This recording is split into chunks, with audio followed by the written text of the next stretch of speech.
তোমরা সবাই কেমন আছো গো বীরেন? আমি তো ভগবানের কৃপায় ভালোই আছি। তো একদিন এসো আমাদের বাড়িতে, ঘুরে যাও, দেখা সাক্ষাৎ হয়নি অনেকদিন। সামনাসামনি দেখা হবে, গল্প হবে, আড্ডা মারা যাবে। আর সেই যে স্কুল ছাড়লাম 5 বছর হয়ে গেল, তারপরে তো তোমাদের সাথে আর কোনো দেখাই হয়নি, যা ফোনে ফোনে কথা হয়। ওই দেখো নাতি আমার ছুটতে ছুটতে আসছে, এখনই বায়না ধরবে গল্প শোনানোর। দাদু দাদু একটা গল্প শোনাও না।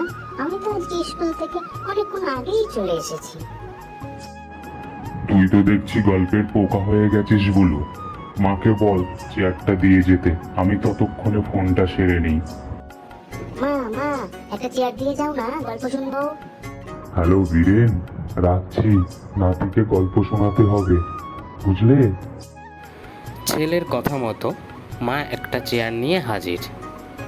এই নাও চেয়ার, গল্প পেটুক গল্প শোনো। আমি এখন যাই, রান্নাটা চাপিয়ে দিই, তোমরা গল্প করো। শোনো দাদু ভাই, গল্প তো বলবো, তবে আগে বলো তো পড়াশোনার খবর কি? সব পড়া হয়ে গেছে দাদু, এখন তুমি গল্প বলো তো। ভালো লাগে না, সারাদিন শুধু করে পড়া পড়া পড়া। তবে শোনো, আমি যখন স্কুলে পড়াতাম তখন তোমার মতনই একটা বাচ্চা ছেলের গল্প বলছি, শোনো। দাদু আমার মতন বাচ্চা ছেলে? হ্যাঁ দাদু ভাই, তোমার মতনই একটা বাচ্চা ছেলের গল্প। আমি যখন স্কুলে পড়াতাম সে প্রতিদিন স্কুলে আসতো, একদিনও স্কুল কামাই করতো না। আর স্কুলে এসে সে আমার কাছে নানান রকমের প্রশ্ন জিজ্ঞাসা করত। তাকে দেখে মনে হতো তার মনের ভিতরে রয়েছে নানান কৌতূহল আর অনেক জিজ্ঞাসা। দাদু আমিও তো অনেক প্রশ্ন করি। হ্যাঁ দাদু ভাই, যত জানবে তত শিখবে। তাহলে কি জানার কোনো শেষ নেই দাদু? না রে বোকা, জ্ঞান কখনো শেষ হয় না, কিন্তু শেখার আনন্দটাই হলো আসল আনন্দ। দাদু তুমি কত জ্ঞানী, তুমি কি ছোটবেলাতেই সব জানতে? আরে না রে, আমিও তো তোর মতনই ছিলাম, ভুল করতাম, শিখতাম, আবার চেষ্টা করতাম। আমি অনেক সময় ভুল করি, স্কুলে স্যার বকেন, খুব খারাপ লাগে দাদু। ভুল তো শেখারই একটা অংশ রে বোকা। যিনি ভুল করেন তিনিই নতুন কিছু শেখেন। বোকা হোক কিন্তু শিখে নাও, সেটাই আসল। এরপর শোনো, সেই বাচ্চা ছেলেটি দেখি একদিন স্কুলে এক কোনায় চুপচাপ মন মরা হয়ে বসে আছে। আমি জিজ্ঞাসা করলাম, কি হয়েছে রে খোকা? সে আমাকে বলল, স্যার আমার না দাদু মারা গেছে, আমাকে এখন কে ভালোবাসবে? আমি আবার জিজ্ঞাসা করলাম, দাদু কি তোমায় খুব ভালোবাসতো? সে খানিকক্ষণ চুপ থেকে বলল, স্যার দাদু আমাকে খুব ভালোবাসতো স্যার। দাদু আমাকে পড়া করিয়ে দিত, আমার সব প্রশ্নের উত্তর দিত, দাদু আমার স্কুলের কাজ করিয়ে দিত, দাদু আমাকে ঘুরতে নিয়ে যেত স্যার। এখন আমাকে কে ভালোবাসবে?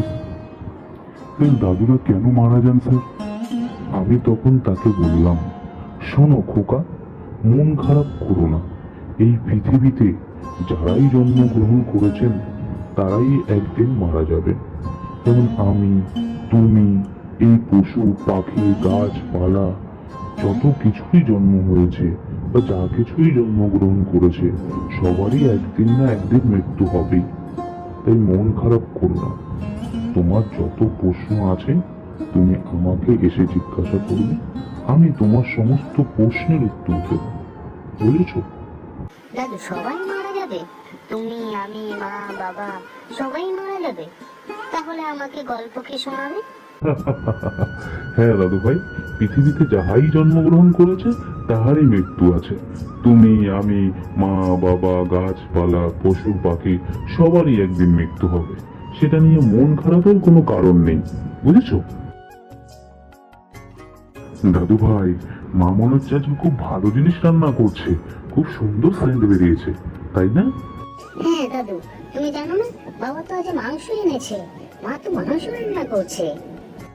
তাহলে আজকে রাত্রে আমরা মাংস ভাত খাবো। হ্যাঁ দাদু, তারপর সেই বাচ্চা ছেলেটার কি হলো? তারপর তো স্কুল ছুটি হয়ে গেল, সে বাড়ি চলে গেল। চলো আমরাও ঘরে যাব, সন্ধ্যা হয়ে গেছে, বই পড়তে হবে।